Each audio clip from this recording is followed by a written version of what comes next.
In today's episode, I want to talk to you about a controversial topic. I want to talk to you about COVID-19, the coronavirus, and how it may not be as bad as it seems. And you can hear the birds chirping above me in the trees here. I'm here sat by my veggie garden, part of my veggie garden, and I know that around the world, people are dying of coronavirus, of COVID-19.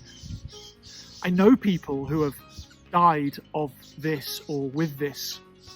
My business partner, Mark, knows people who died of this or with this. And yet, I wonder if it's as bad as it seems. And I wonder if we were to view it as a positive, whether or not we may well come out of the other side of this as more healthy, happy, wholesome human beings.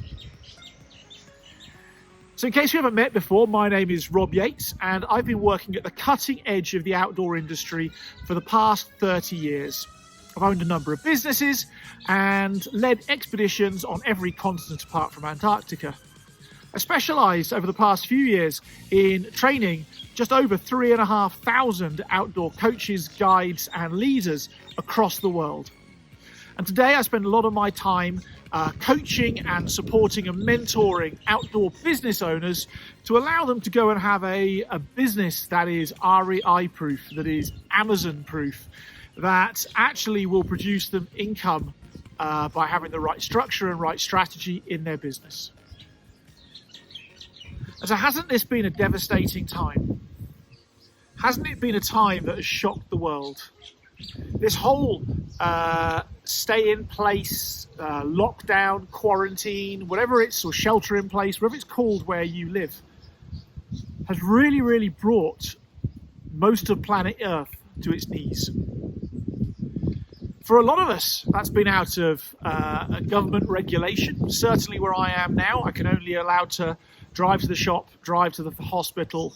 That's the only legal reason I'm allowed to leave my house. My house has become my prison. And I know all the reasons why. It's about flattening the curve. It's about lowering the rate of transmission from one human being to another human being. I get it. I understand it all. It still doesn't help, does it? This whole being stuck at home when you look.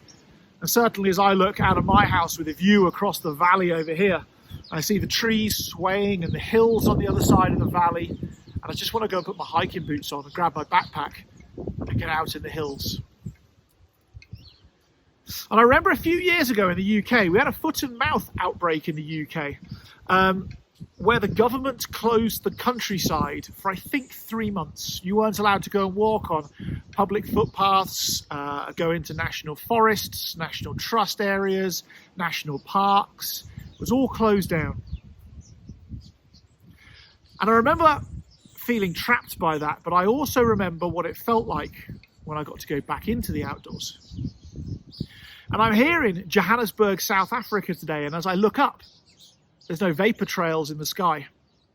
I'm only 15 minutes from Africa's largest international airport, which is pretty big, by the way. It's huge. And we normally have planes come over our house, and yet we've had no more than one plane a day for the past 8 weeks. And so I wonder what's really happening. You know, my asthma has got better over the past 8 weeks. And so I'm here wondering with you today if really part of the impact of coronavirus or COVID-19, the positive side of it, is that actually it's giving us the chance to start to heal the world, to lower the carbon footprint, to reduce the fumes, to reduce the chemicals, reduce all of the oil substances that get burnt daily, to increase the air quality. And certainly when I went out at the end of Foot and Mouth, it was amazing to go walking in the hills, and all the footpaths that were brown and muddy now had grass growing on them and across them. You see, the earth had started to heal itself. And quite possibly, that's what we're experiencing now. We're experiencing the earth starting to heal itself by reducing the negative impact and negative footprint it is that us human beings have on the world. Now, that's coming at a cost, isn't it? So we're healing the planet, and a lot of people are dying in the process. I can't tell you whether the price that we're paying is greater or less than what it is that we're paying for. Because it's not just healing the world, is it? We're not just cleaning up the air and the waterways and reducing our carbon footprint and letting things go back to nature a bit. We're also gaining things like family time. You know, my wife and I have both worked from home for 8 weeks now. We actually get to see each other. You know, we actually get to eat breakfast as a family and eat supper as a family. It's almost like it's gone back to the 1940s or 1950s in the way that families used to be. And I have to be honest with you, from my perspective, coronavirus has helped heal a void that we never saw in our family before, but actually now we'd tell you is present. It's helped my wife and I have conversations about how we want our future to be. Do we want to carry on traveling as much as we have done, working as much as we have done? And by traveling, I mean traveling for work, the rubbish sort, not the holiday or vacation sort. Do we want to still live in a big city, or do we want to live in the countryside? Do we want a faster or slower pace of life? COVID-19 has brought us the chance to have those conversations, have the time and the space for conversation. And at the same time, I'm very curious when I get back into the hills and back into the mountains or the other side of the valley here, what it is that I'll find on those footpaths that haven't been walked on for months. And I don't know how long it'll be before they open up again. Neither do you. In some places in the world, they're talking about national forests and national parks being closed till 2021. I wonder how that's going to benefit the animals, whether they're going to make a reappearance and they're going to start to reclaim the territory that mankind has claimed in recent years. And I wonder if this will benefit the outdoor industry. You know, when we're told we're not allowed to do something, the moment it's permitted to do it again, it's the very first thing that we want to do. So quite possibly the industry will be bigger and busier, and people going into the outdoors, there'll be far more of them, into this new, hopefully healed world that we live in. And while the world won't be completely healed by the time all of this has happened, I wonder if as humans we are clever and able enough to learn from this and to keep that healing process of the world going.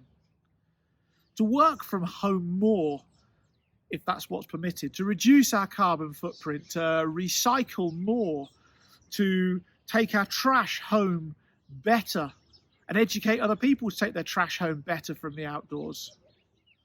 Whether we'll go and find new places and spread the human impact out a bit so that the individual places are not being battered and hammered by mankind as much as they are. And I wonder all these things, I don't have any answers, but I wonder what your thoughts are.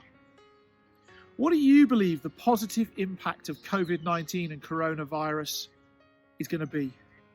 Have I spoken any truth? Have I asked any questions that are hurting your head? And maybe I've asked questions that you've got answers to.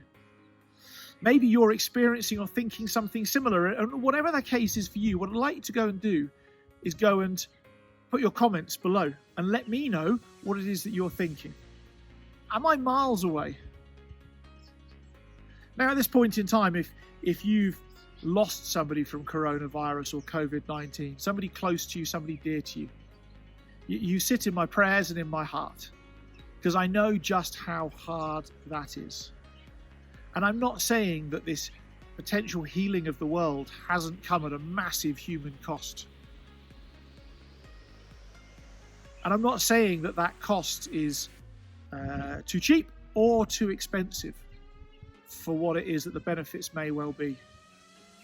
But if we wallow in loss, we'll never truly be able to go and understand what else is happening of positive gain and be able to learn from it and start to replicate it for a new and hopefully better future, where as humans we are less aggressively negative towards this one planet that we have to live on.